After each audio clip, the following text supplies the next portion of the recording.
Hello, everyone, and welcome to this Globe Op Talk. I'm Bina Venkataraman. I am the Globe's editorial page editor. And Globe Op Talks, for those who don't know, are conversations between members of the Boston Globe editorial board and some of the world-class thinkers and writers who contribute to our ideas and opinion sections. And I'm thrilled today to welcome Robin Chase, who has contributed some extraordinary op-eds to the Globe's pages. She is the founder of ZipCar. She's the author of a book called Peers Inc., which I highly recommend. And she's also the founder of the New Urban Mobility Alliance. Welcome, Robin. Thank you so much for taking the time for this conversation. I'm looking forward to it. This is my passion, as you know. Well, this conversation was supposed to be live, but we're recording it for the sake of all the listeners out there who registered, and we hope they're going to get it. And we're going to answer some of the questions that came in from readers that we got in advance, so that we're still engaging some of the audience that would have been here. So I know you've been tracking, and I've been watching just from afar, some of the extraordinary things that cities are doing and that are happening in cities around the world during this era of social distancing and the pandemic. And I don't know, I was most struck by Mayor Anne Hidalgo in Paris announcing that Rue de Rivoli on the right bank, a major artery in Paris, would be closed to cars for bikes and pedestrians, not just during the shutdown, but all through the summer. And I know there are countless examples like this that you've been tracking. I wanted to sort of get a sense from you, if we are at an inflection point where we can reimagine our cities, what are the most promising things that you see happening in cities around the world right now? I think of them as unplanned pilots. Cities are having to, and governments are having to respond in unimaginable ways before. For Hidalgo on the Rue de Rivoli, she had planned to close that. And so she had already done all the research and thinking about it. And here was this opportunity. And the question is, why are we doing this? Why are we closing down streets? If we think of this moment that we're in right this second, there's a huge amount of excess capacity. And so the cars are not using the streets. And in cities around the world, our public rights of way make up about 30 to 40% of city urban space. And about 95% of that is devoted to cars. So there's this huge imbalance in our public space allocation to cars. And so now in this moment, we're seeing this excess capacity where the cars aren't using up their too much space. And we individuals, there's a need for more space for social distancing, particularly in dense urban areas, of which Paris, Boston, Cambridge on a beautiful day, all these major cities are. So we need to reallocate that space so we can have social distancing of pedestrians, of cyclists. And if we think of mass transit, which is a critical part of moving lots of people places, we're having to do social distancing on mass transit as well. So we need to open up these roads and give that space over to people so they can, essential workers and people accessing essential services can also get there by bike. So it really is this moment of cities around the world have been trying to readjust the percentage of cars in their cities and how much space they are. And this is giving us that opportunity to, as I say, pilot it, but for reasons that we absolutely have to do. We absolutely have to give more space to bikes and pedestrians right now. So as I say, it's been a great opportunity, and cities around the world have taken that opportunity. So what's the prospect of some of these pilots, as you call them, unplanned pilots, that are really, as you described it, they're required for social distancing of bikes or of pedestrians, or even social distancing of people on public transit? What's the likelihood of them enduring past this time of social distancing? You know, are these going to be, are any of these cities making permanent changes? I know Milan is talking about making 11 miles of road bikeways, but is that going to be permanent, or is that something that is clearly temporary? There's a lot of cities, so there'll be a lot of different things. I know in Bogota, for example, they, at the beginning of the shutdown, because they needed to get so many essential workers to work and people had been using the subway, so the Transmilenio, so much, they had to create more space for people to go by bike and by foot. They're now considering making 35 of those kilometers that they closed to cars permanent. So it is happening differently in different cities. And what we do know about the status quo pre-coronavirus is that cities were enormously congested. And congestion is a problem in every major urban area and on major highways. And cars with one person driving in them is the least efficient way to move a human being. So, but we didn't have the space for more efficient modes. Like we weren't giving bus transit only lanes. We weren't making people feel safe and secure by bikes. They didn't want to travel by bike, but we can move way more people in those modes and on those spaces. So this is a way to make that switch over. An interesting piece about that's dovetailing into this is that bike sales have doubled this spring. And so there clearly is an interest in people to try and start using bikes. And I'd say I want to put in the rise of electric bikes in there. So there is this demand that's coupling into this moment, but we really do have to give people safe places to ride. And I think once they have those safe places to ride, a whole bunch of our trips, 50% of our trips are less than 3 miles. And it's way more fun, cheaper, faster, and more nimble to do them without a blasted car with you. So is your hypothesis about that people find that they need something more to do, they need more recreation right now outside, and that's why they're getting bikes? Or do you think it's because of fear of public transit or lessened fear of cars because of what you're describing, fewer cars on the road or more protected? Good job, Bina. All of the above. Check, check, check, and check.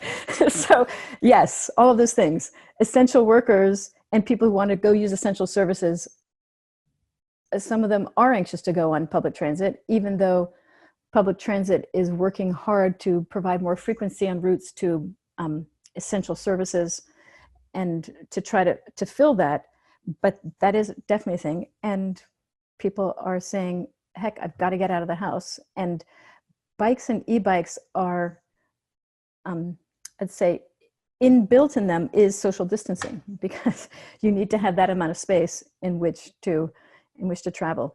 So I think it is all of those things. It's also springtime.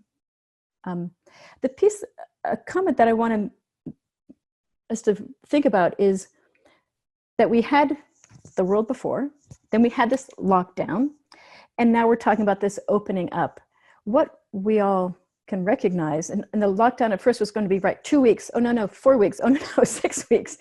But this future ahead of us, I think of as the coronavirus limbo. It is not going to be 2 weeks. It's not going to be a month. It's going to be a long period of time until we get to a new vaccine or testing space where a new kind of normal reasserts itself. But this period of time is not an insignificant period of time. So we really do have to think of ways that people can travel in a socially distanced way.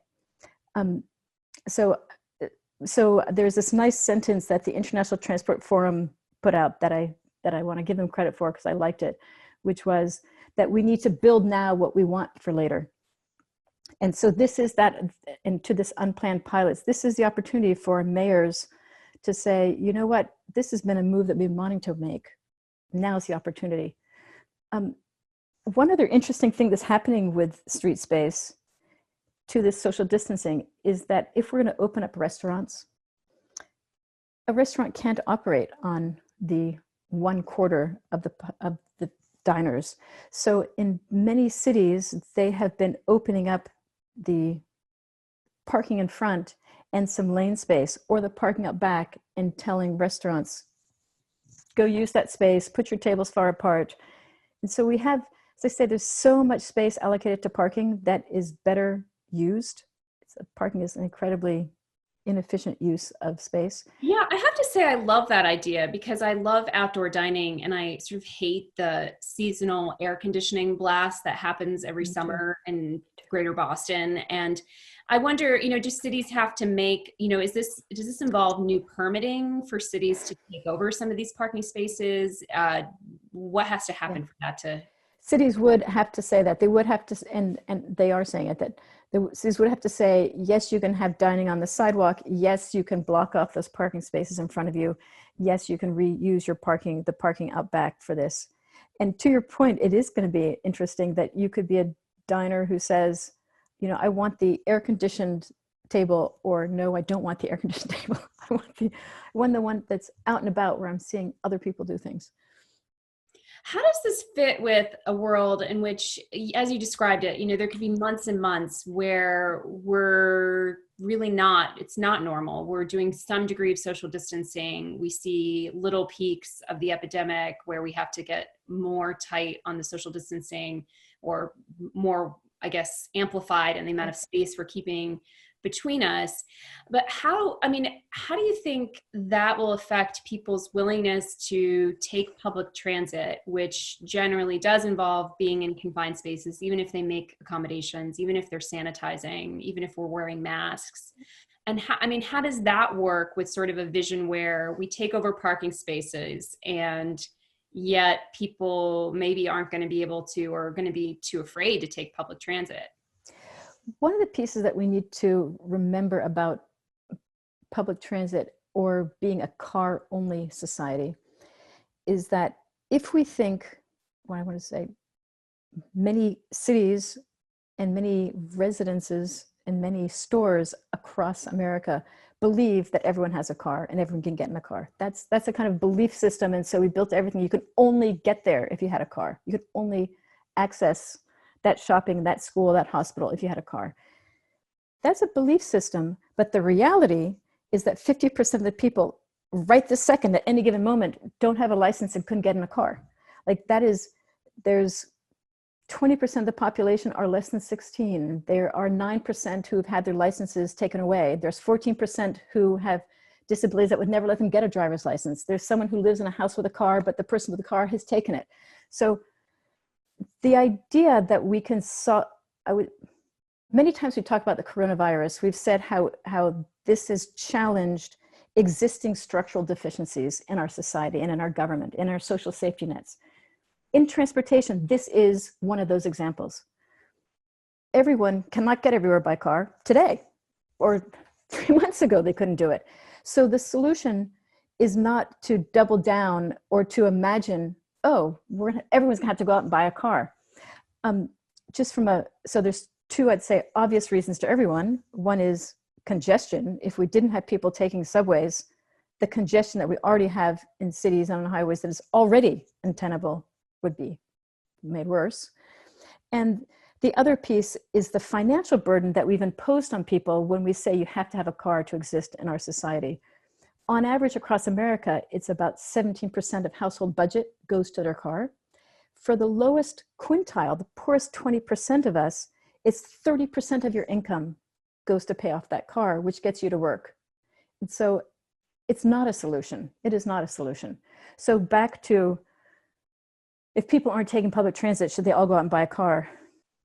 I'd say we can increase public transit and it will be more costly per person.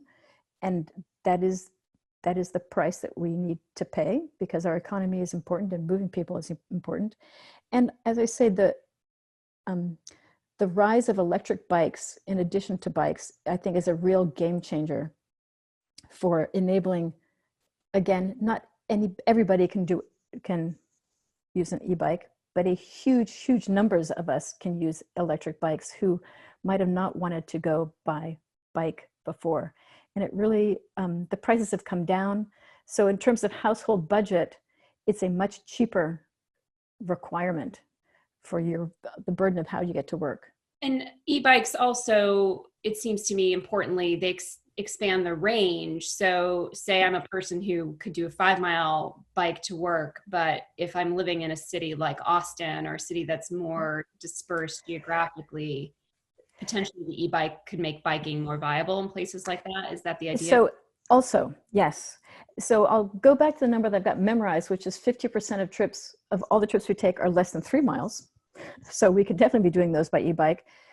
But e-bikes really make the range of about 15 miles not a terrible thing. But it comes back to this idea of when I ask people often, would you consider riding your bike? Or why don't you ride your bike? That say, because I'm scared to death, right? Like that is the biggest burden and hurdle for bike riding. And I have to say, in Greater Boston, that is absolutely my hurdle. I've been hit by a car twice on a bike. Not one of the times was in Boston, and one was not. One was in Gainesville, Florida. Actually, I've been hit 3 times. I'm remembering I was once in Ohio when I was growing up, when I was 18. So, but that's really, truly the reason I don't bike commute when there's traffic on the roads. I bike recreationally on bike trails, but I have to say, I relate to that fear. I feel if we think about what countries and governments have to be worrying about most, so health is first, but then access to jobs and essential services and getting people jobs, right? Like that is critical.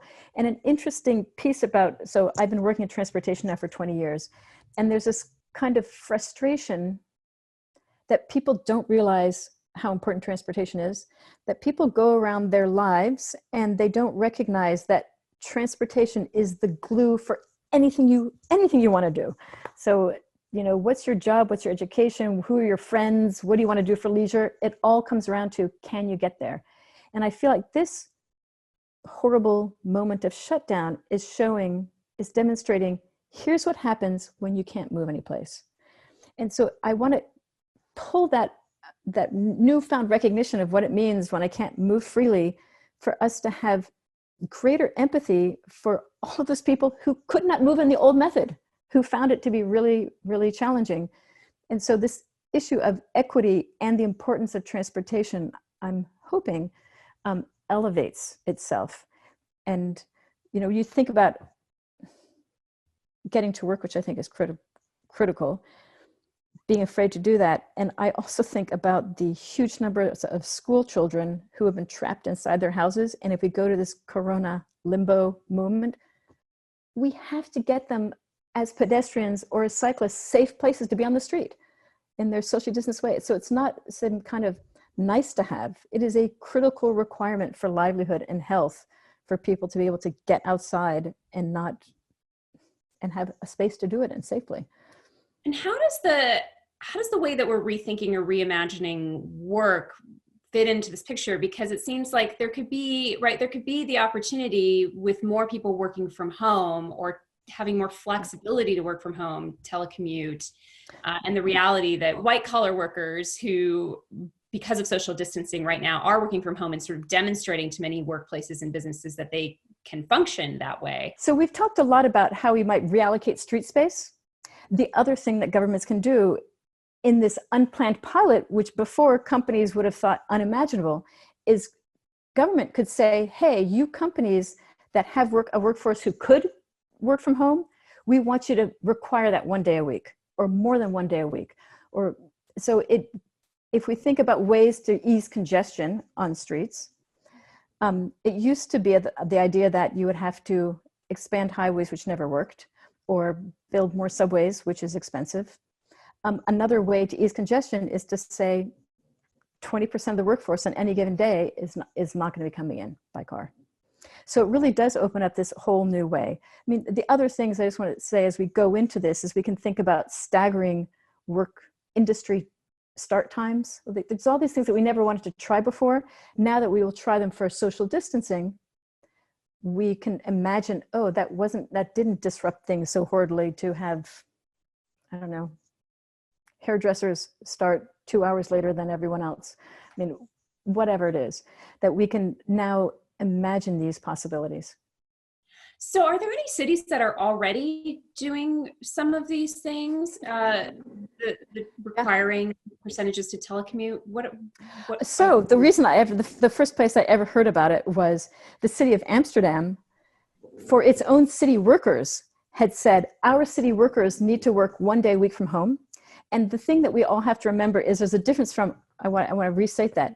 Instead of saying work from home, we should say work remotely. So we've all understood the failures of work from home, as in I have a dog who wants to bark at the door. But, or, you know, you can have children that are children, all of those things that make it challenging to work from home. If we think of work remotely, so the city of Amsterdam said 1 day a week we want people to work remotely. They did it to address congestion, but I was talking to an official there, and it was during a moment when Washington, D.C. had a quarter of an inch of snow and the whole city had shut down. And he was laughing at me. He said, all of us know how to work from home. Like, that doesn't affect our productivity at all. We all know what to do and how to do it. So this will have now built in an amazing resiliency into all of these companies that didn't used to exist. And so it's now, I think it's not a challenge. And the other nice piece about this work remotely is it's a way that we can, instead of big cities and the downtown core of those big cities being the destination, in work remotely, I could be working not from home, but in a co-working space for which this might actually now be a moment. And I would be eating in the local village restaurants for lunch, or I would be, walking the 7 blocks into my local downtown. So it would rearrange some of the economics and make them more local. So in Amsterdam, it's the city government itself that has different agencies that work remotely on different days. Yes. Right? Okay. So that's really interesting. And in a way, our transition back from total shutdown to sort of, as you called it, Corona limbo, could involve some staggering like this, as you're saying, an experiment. Yeah. And just as, Trader Joe's and Whole Foods says, old people the first hour, it's also, I was talking to people in Buenos Aires, and they were saying, we might have people over the age of 65 get 2 to 4 p.m. You're allowed to go out. And there's just these different ideas. So we can stagger geographies, we can stagger ages, we can stagger industries. There's ways we never thought of slicing our city activity before that are now on the table. I feel like we're gonna have this, hundreds of experiments worldwide that will show us new ways of, hopefully, more sustainable and more efficient living while we're still earning our incomes and enjoying our lives.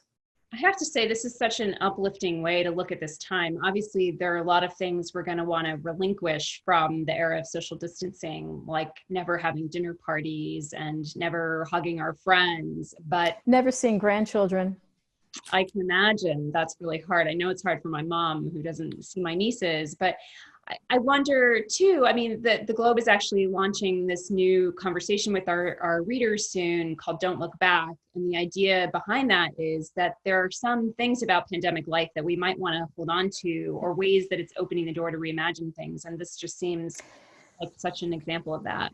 Something that we haven't talked about in terms of health, I was just looking at 30% of American children, that's the definition is ages 2 to 18, are obese. 30%. And if you say children of color, it goes to 40%. 40% of our adults are obese.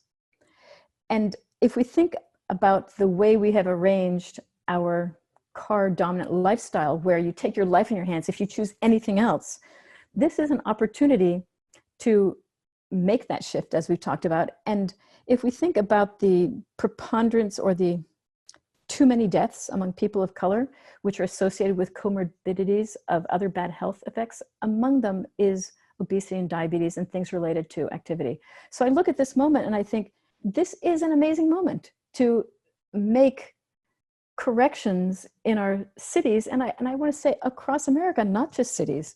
We need to make trails and pathways to essential services that don't require your routine life to be 100% in the car or no movement at all. So it is a moment.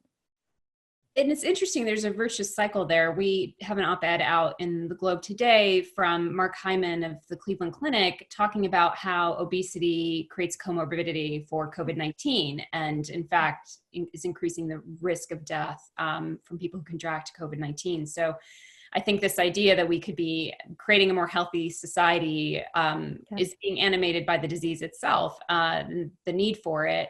So I want to ask you. Wait, just to dovetail into that, if we think about coming out of this and any stimulus packages and job creation, creating a new nationwide network of bike and pedestrian trails or safe lanes in cities, those create way more jobs than building highways or doing a whole bunch of other things. So building and maintaining this brand new piece of critical infrastructure, I believe, for the US is a way to create more jobs today and ongoing jobs in the future. That's more about that, because I don't think that's an intuitive point for people. So you're saying that as we think about stimulus and sort of the new opportunity for our version of a New Deal for this era to bring people back to work and historic unemployment, that there are certain kinds of investments in infrastructure that are more one-off and others that have more enduring benefits. So, and if I'd say a traditional, yes, so a traditional stimulus has been building highways. Well, this country has had 100 years now of building highways. We don't need any more highways. I can tell you categorically, we do not need any more highways. You don't need any more lane expansions, no more highways. We do need a lot of maintenance. So I'm happy to put money into maintenance of highways, but something that we don't have that we profoundly need new is this bike pedestrian network connecting people to essential services and to recreation that, as you point out to, is critical for the health of our country. I mean, we've seen in the last, as I say, these rising obesity rates. And the jobs associated with building those networks, those new networks, there's more job creation in building public transit and in building bike and pedestrian networks than there is in building highway building. And then if we move forward, the operations and maintenance of them also create jobs, as do bikes and bicycle repair, and also on public transit. So I think it's a new, and it's the direction that we need to be going. We need to be transitioning, and many states have created promises to reduce their emissions, 50% by 2050, by 50 to 80% by 2030 to 2050, depending on different states. And this is a way that will help them get there. So I look at this and I think it is, as you said, it's a virtuous circle. This is going to create jobs. It's going to make us healthier. The health costs of our obesity rates are in the billions and billions of dollars, the costs of our unhealthy population. And it's true. I do want to get back to the issue of highways, but first I just want to pose a question, which actually one of the readers had sent to us in advance, hoping to watch. And that is about sort of how do cities finance this at a time when city and state budgets are going to be decimated by the recession, by the loss of sales tax revenue and income tax revenue? I don't take that lightly at all. I do anticipate stimulus. There is stimulus money that will be happening, and most highways and big infrastructure projects are built with 80% federal funds, 20% local funds. So that's always been the status quo, and we need to include this kind of infrastructure in that possibility instead of just building highways. That's not interesting. The other piece is something. Here's a dream of mine. If we look at the cost of gas right now and how it's plummeting, I would love to see a gas tax floor, a gas price floor put on, and think of it as a windfall tax. And let's pick any price you want. Should it be $2 a gallon? Should it be $2.50 a gallon? And whatever the delta is there becomes this thing that we can use to go build out more sustainable transportation options. And that sort of seems like a politically palatable moment to do that when you have gas prices at historic lows and crude oil. I see that the price of fossil fuel will continue to have downward pressure because we are definitely moving away from fossil fuels. So what do you do when there's no demand? Stimulate demand is to reduce the price. So I think it is a moment to put it there, and there's a political possibility for it. And what's your view when you talk about a stimulus, a federal stimulus in the United States anyway, around supporting this kind of alternative infrastructure, green infrastructure, urban transit, expanded bike lanes? Is there bipartisan support for that notion now? Does it need to be built? I want to say it always needs bolstering, for sure. And one of the things I've been trying to, there are some bills that were out there already and I wish I knew them by heart, but Rails to Trails is supporting a bill that several congressmen have put on the table to build this infrastructure out, to connect people to essential services. But for everything, we need to always build constituency. And so I'm trying to connect that it's not just, this is a service that's not going to connect just people who are rich people with leisure time who want to ride their bikes. Not at all. This is something, if you care about health, if you care about asthma rates, the reduction of local emissions by switching to modes, if you care about school children and how they get to school, if you care about local economies, keeping people closer and having more local stuff, keeping our transport circle a smaller, closer, more local one. I think that there are many constituencies. Health, though, I do think is a really, really key one that should be weighing in on this. I want to ask you about the highways because some strange things. And resilience. Bina, I forgot to say resilience. So let's just talk about one more thing. Sorry, one more piece about this is if we think about this moment as a crisis, which it is. When we had Katrina in New Orleans, there was a lack of evacuation, and people would say there was a lack of evacuation because people didn't have cars. If only everyone had cars, people would have been able to evacuate out.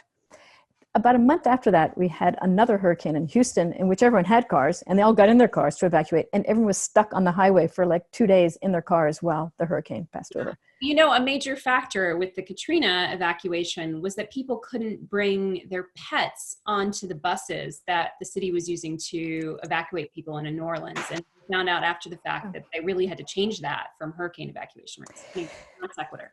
And so, no, not non sequitur, because then if I think of now when we're saying, oh, that public transportation, public transportation is something we don't need or want because it has these issues. What the lesson for me is, we need to have a resilient, diverse, multimodal, with redundancies network of transportation, period. And America has been built out with one in mind, and everything else had been enormously second. I wouldn't call it second class, I'd call it fifth class. The disparity between the subsidies that we provide to one another, the land space, the population uses, so we need to create a resilient, redundant system, which I will say does include highways and cars, but not to the exclusion and extent that nothing else happens. We really need to have a multimodal system. So I do want to talk about the highway because it is, of course, geared towards the single mode, the car. And when we're on the interstate highway system, we get reminded that this was this project of Dwight Eisenhower, and that it's sort of a jewel in terms of planning, in terms of long-term planning, let's say, for the country, because this plan was set up and over time developed. I mean, is the interstate highway system antiquated? Is there a way to do something with that system to make it, reimagine it as something that's better, more sustainable, better for the future of the country? I want to do a little interstitial segue. Is when we built that interstate highway system, my husband said this sentence, and I completely adopted it. Infrastructure is destiny. And when we built that highway system, that infrastructure meant that we dispersed our population, and the cars plus the highways and the houses built out is that if we are living that destiny now with these obesity rates that we have today. Like, that is 100% a cause and effect. And so if I think about the infrastructure that we should be spending on our stimulus money, that's why I would love to see this new active transportation piece of network, because that infrastructure is our destiny, that if we can't move, we can't move. So your question about the repurposing of highways, we still and do have the need for buses between cities, for freight and trucking business between cities. Would I like to see more of that on rail? Absolutely. That we have excess rail capacity and it's being pushed onto roads. So, but even given that, there is huge excess capacity on our roads and highways today. Outside the US this last summer, I visited Nova Scotia, the province of Nova Scotia, and I met with a bunch of transportation planners from across Nova Scotia.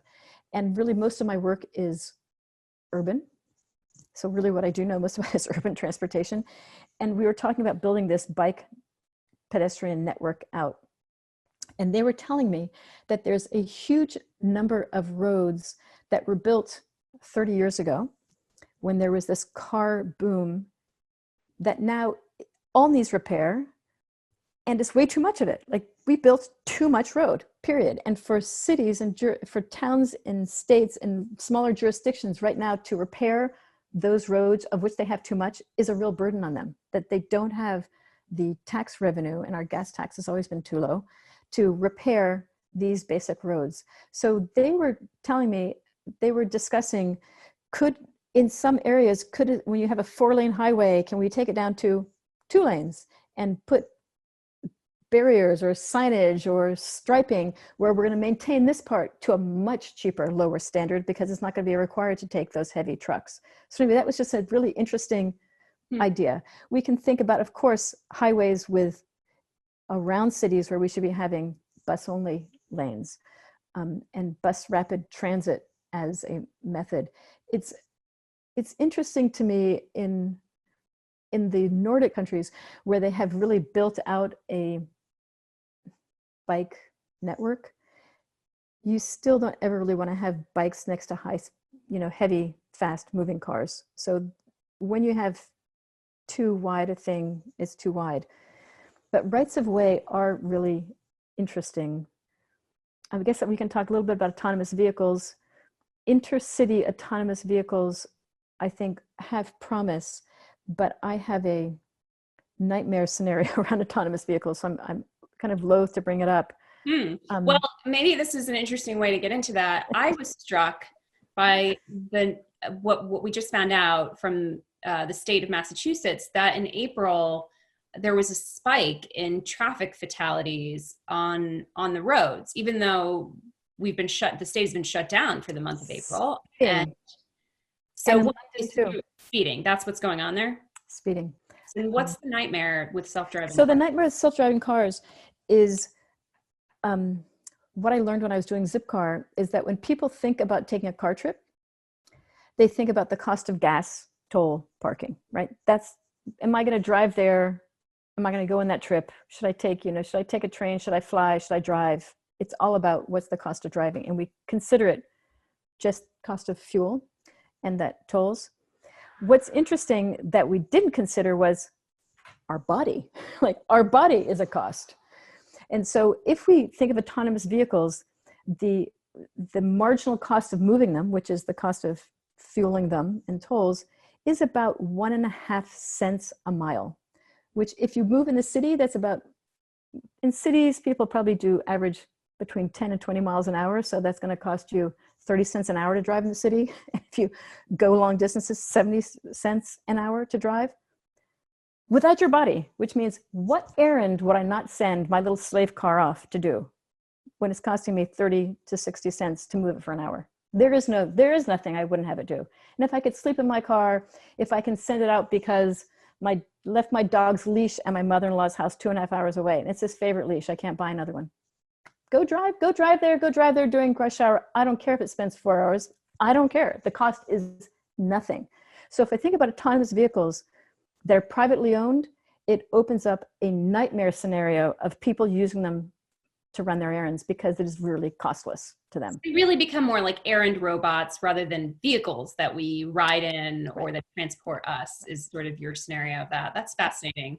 I do want to bring in some more reader questions in a moment, but since you and I are both sitting in Greater Boston, I think you're in Cambridge and I'm in Somerville right now, and we've talked about Nova Scotia and Amsterdam and Milan and Paris. Can you give us a sense of how Greater Boston is doing, both in this unplanned experimental phase of the coronavirus and in general, and sort of trying to imagine what might be after? Well, in Boston, let me be very hyperlocal. Hyperlocal in Cambridge, Massachusetts, we normally open up a very small section of Memorial Drive on Sundays starting, I think, May 1.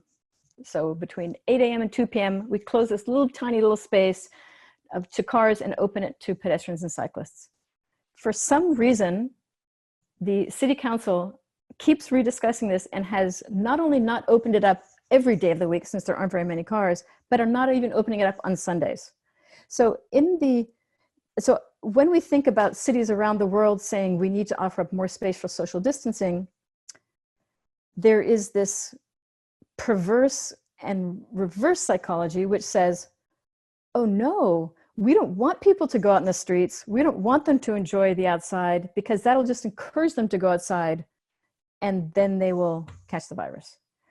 Which I have to say, the Globe editorial board just editorialized about this real need to carefully open up outdoor spaces and let people use them responsibly, if for no other reason than that if this is going to go on, psychologically, people need the outlet. Also, the scientific evidence to date shows the risk of contagion in the outdoors is so much lower than in indoor spaces. Yeah, so I think that those places should be opened up and we can police social distancing instead of locking everyone in their house. I just keep coming back to children. Imagine in Spain, children were locked into their houses for 6 weeks. They were not allowed to go outside for 6 weeks. And then they had a children's hour. So now, starting last Sunday, they had a children's hour every day in which children were allowed to go out.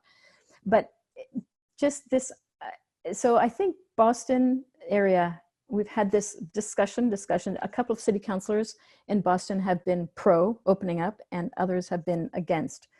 And so I want to say, and I've been trying to tell them in the media, many more cities are opening up than doing the closure that they are doing. And if we follow science, as you pointed out, yeah, closed roads and open up to people, we should be doing it. Profoundly, we should be doing it. And we think about places where you don't have access to outside space, you're living in a small apartment with 10 people, like the whole situation, we absolutely profoundly have to open up our open space. And what's the source of resistance there? It's this health argument. Yeah. All right. Well, I want to invite Chris Avello, who's the Globe's Director of Subscriber Experience, to just chime in with any other reader questions. Can we channel the readers through you, Chris, to get questions? Yes, absolutely. Hey everyone. For all the folks who were watching earlier, who tried to watch earlier, who are watching live, apologies, we had some AV issues. I'm really happy we're able to do this for you and get this to you. So thanks for your patience and thanks for watching now. So the first question that came in, it was related. We talked a bit earlier, you guys talked a bit earlier about the adoption of work from home policies and the impacts that might have. If that continues long into the future, what changes do you see in the way that downtown centers are currently accessed and used? I love that question. And I was just talking about it with a Secretary of Transportation for one of the states. And she was envisioning how we can now bring more life to these small local town centers. And so there would be co-working spaces and people would be going out to lunch there and they would be buying, doing their groceries locally, that we would have a much more local environment. And public transport, instead of having these commuter hours where the train only runs morning and evenings, would now run more frequently. And so when you do have to go into town for some 2 o'clock, you'd say, okay, make that meeting for 2:23 because the train leaves here at this hour and I'll be there by then. So we could make public transit match that co-working locally. I think it's a real win for local downtowns and for people, shortening their commutes. That's great. Thank you. This next one was from a reader named Leslie. She asked, should we speed up micro-mobility adoption in cities that are not well set up for it? And if yes, how? Yes. Wait, we talked about that. Can I interject for a second? Can you define micromobility for the audience members who might not know what that is? Yeah. So first, let me define micromobility. I'd say there is a lot of controversy in this. So micromobility includes everything you don't need a driver's license for, that goes less than around 30 miles an hour.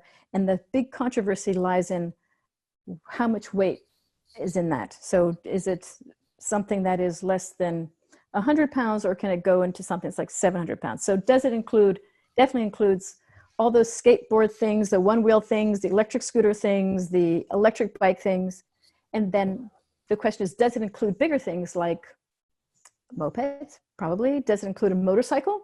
Does it include the golf cart? Those are different levels of inclusion.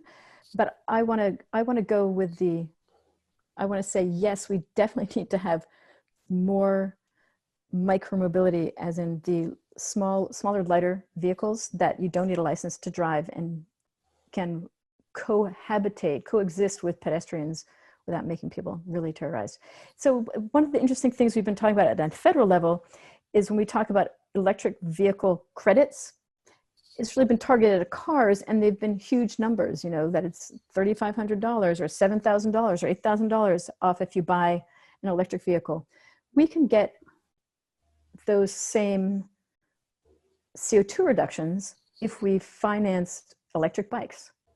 And so electric bikes are coming in between $1,000 and $3,000. If we gave $1,000 credit for financing electric bikes, I think that'd be a huge movement. And so that could happen at the state level. We could also, many times cities and states encourage employers or dictate to employers, you have to have this amount of parking, and you have to have, and so if we think of cities and states can tell employers, this is one of my favorites, you need to offer if you offer transportation subsidy for any mode, it must apply to all modes. So employers that offer free parking, which is not free, which has a real dollar value assigned to it, I'd like them to say, okay, it's $70 a month, or it's $120 a month. We'll give you $120 a month, and you can apply to any form of transportation. So not just a transit pass, which is great, but at $100 a month, you could lease to own an electric bike and own it in a year. So that $100 T-Pass, which is a great buy, or the $100 parking space, which it could be applied also to these electric vehicles. So thinking about parity among the modes for employers and for cities, that we have so many things we subsidize for cars that we don't offer a similar dollar value or similar space value to these other modes. Are there any movements to get a shared e-bike program in cities? Or? There are shared e-bikes programs. And so Jump Bike, which was founded by a friend of mine that was bought by Uber, does have it. And I'm a believer in shared e-bikes. And I hope I don't get yelled at for this. But if you're going to use a bike, if I think about ZipCar, the reason who uses ZipCar, it's people who don't need a car to get to work. If you need a car to get to work, you have to own your own car because the expense is too great, and the need to absolutely have it when I leave the house at 7:58 or whatever, like it's too expensive. So similarly with electric bikes as commuting. So electric bikes to get out and about, if you have some redundancy, and if it's not there, it doesn't matter. But if you need it to get to and from work, I think you need to own it, because I need to know that it's going to be downstairs outside my house at 7:30 when I have to leave. And if it's not there, I can't be screwed. So I think for commuting to work, ownership is really is required for e-bikes, because we don't have any redundancy in the system. If the bike's not there, I can't take the subway, or I can't walk, it's probably too far, or I can't get a car because I don't have a car, right? Like, so there are shared bikes in many cities around the world, shared e-bikes, many, many, many. Fair point. Do we have a final reader question? I was going to say, keeping an eye on the time for everyone's sake, I think we'll do that we'll end there for the reader questions. So thank you guys both so very much. Thank you so much, Chris. And thank you.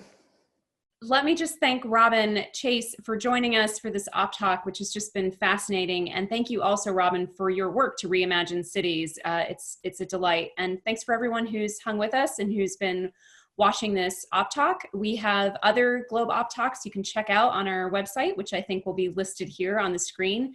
And join us again.